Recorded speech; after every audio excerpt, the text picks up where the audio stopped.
Olá, pessoal! Aqui quem fala é a professora Lara. Sejam muito bem-vindos à aula Entendendo o Conceito de Autoconhecimento do curso Uma Jornada de Fortalecimento Emocional.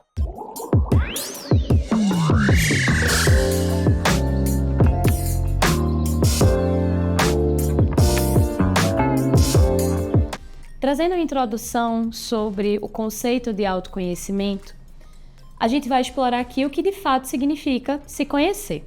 Vamos refletir sobre por que o autoconhecimento é tão poderoso e como ele pode transformar a sua vida, desde suas escolhas pessoais até suas escolhas profissionais. Afinal, quem tem o conhecimento de si consegue ter uma clareza e ter um objetivo mais nítido sobre por qual caminho deseja seguir e ter uma confiança em si para enfrentar todos os desafios que possam surgir dentro do caminho. Então, o que é autoconhecimento? Segundo Freud, o autoconhecimento pode ser compreendido como a habilidade de identificar, reconhecer e refletir sobre alguns aspectos do comportamento humano. O primeiro deles são emoções e reações. O segundo são comportamentos e padrões. O terceiro, habilidades e talentos. E o quarto, valores e limites. Então, entrando um pouco mais no primeiro tópico, que é sobre emoções, nesse momento, quando começamos a trabalhar nesse assunto, é um momento em que passamos a reconhecer o que sentimos. As emoções, elas passam a ser como um termômetro interno. Elas costumam sinalizar como interpretamos e reagimos ao mundo ao nosso redor. No autoconhecimento, aprender a identificar e nomear o que sentimos nos dá clareza sobre como reagimos a diferentes situações e por que algumas experiências nos afetam mais do que outras. Compreendendo agora o segundo ponto sobre autoconhecimento, vamos falar um pouco mais sobre comportamentos. Então, se as emoções são o que nós sentimos, os comportamentos costumam ser o reflexo do que fazemos com os nossos sentimentos. Os nossos comportamentos, eles costumam ser moldados por nossas experiências, crenças e gatilhos emocionais. Observar os nossos comportamentos permite com que tenhamos a compreensão dos nossos padrões, ou seja, como reagimos diante de desafios, como nos relacionamos com os outros e quais escolhas fazemos de forma recorrente ou escolhas que fazemos também pela primeira vez. Então, o comportamento é uma das formas que temos de entender as nossas ações. O terceiro ponto do que consiste o autoconhecimento são as habilidades. Então, as habilidades são os talentos, são as competências e as capacidades que costumamos acumular ao longo da vida. Elas podem ser habilidades técnicas, como, por exemplo, saber programar ou escrever bem um texto, ou interpessoais, como também ter uma capacidade e uma habilidade desenvolvida para empatia e para a liderança. Esses são apenas alguns exemplos de habilidades.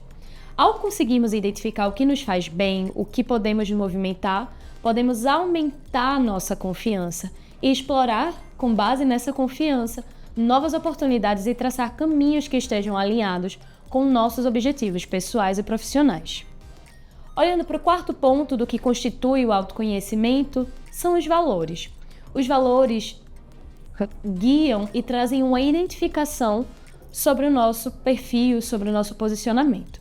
Então, os valores são princípios que costumam orientar a nossa decisão, a nossa capacidade de decisão e tomada de ação.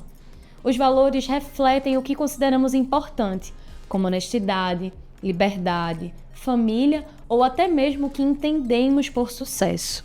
No autoconhecimento, entender nossos valores nos permite alinhar nossas escolhas àquilo que de fato realmente importa, proporcionando um senso maior de propósito e satisfação da nossa vida e das nossas ações em torno dela. Vou trazer um exemplo aqui para você sobre a importância e também para ilustrar melhor o que é entender o autoconhecimento. Vamos para o exemplo A. Nesse exemplo, a identificação de emoções e valores no dia a dia do trabalho. Imagine que você conseguiu um trabalho que é muito importante para você por diversos motivos, tanto pela oportunidade de você crescer profissionalmente, como também pela remuneração e alguns outros motivos. O seu ambiente de trabalho é um ambiente corporativo, com prazos apertados e alta pressão. E durante um projeto importante, você recebe um feedback de um supervisor um pouco mais direto, e isso causa uma certa ansiedade. E agora?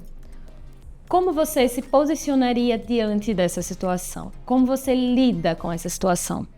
Olhando para o pilar do autoconhecimento que estamos abordando nessa aula, é importante você ter alguns passos de reconhecimento. O primeiro deles é reconhecer a sua emoção. A ansiedade é uma das emoções que pode aparecer quando ficamos angustiados, quando nos sentimos inseguros, quando muitas vezes até mesmo não entendemos o que está de fato acontecendo. Então, antes de você ir para um comportamento de ou simplesmente reagir e ir para entrega de muitas atividades ou às vezes paralisar e falar, nossa, eu não vou conseguir dar conta disso e não vou conseguir dar conta disso, e você vai tocando outros processos, ou então de você ir tentando equilibrar esse caminho no seu dia a dia.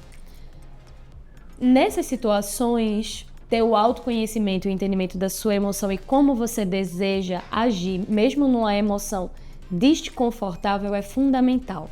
Nessa ação, você vai poder pensar e colocar em movimento comportamentos que você gostaria de ter com base nos seus valores e com base também com respeito nas suas emoções. Muitas vezes a gente observa que ignorar ou fingir que aquela emoção desconfortável não está ali não é muitas vezes a melhor solução, porque mais na frente isso gera um desgaste emocional e prejudica também a nossa saúde mental. Então, espero que nesse exemplo vocês tenham compreendido brevemente como é importante mapear e ter um entendimento do autoconhecimento no nosso dia a dia. No exemplo B, a gente tem uma situação em que você busca uma oportunidade de liderança.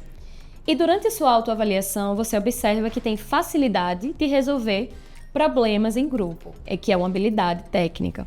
E costuma também assumir um papel de apoio em outras atividades em grupo, buscando ajudar a organizar ideias e unir pessoas, que isso também é um aspecto, é uma habilidade de um comportamento interpessoal.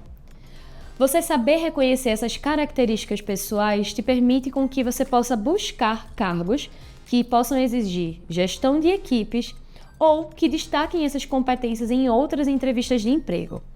Esse exemplo que trouxemos aqui, esse segundo exemplo, ele tem como objetivo mostrar para vocês como ter o mapeamento das suas habilidades, dos seus comportamentos, das suas aptidões, te permite se posicionar e buscar também no emprego, no mundo do emprego, um trabalho que possa abrir maior espaço para as habilidades que você já tem, para as habilidades que você possa continuar aperfeiçoando e não necessariamente apenas que você precisa desenvolver. Tá joia? Chegando ao fim dessa aula, com os conceitos que discutimos até agora, você talvez perceba que responder a uma pergunta de quem você é, o que você faz, muitas vezes pode ir além de um nome ou uma profissão. Quem você é no momento tem uma relação profunda com as suas emoções, com seus comportamentos e habilidades que você desenvolve e os valores que te guiam. Essas dimensões acabam compondo a base do que você faz, do que faz você, você. Então, vamos falar um pouco mais nas próximas aulas sobre esse detalhamento do que é o autoconhecimento e a relação com o mercado de trabalho, mas esperamos que até aqui vocês tenham entendido um pouco mais sobre o que é de fato esse autoconhecimento que tantas pessoas falam. Obrigada pela atenção de vocês e nos vemos em próximas aulas. Tchau, tchau!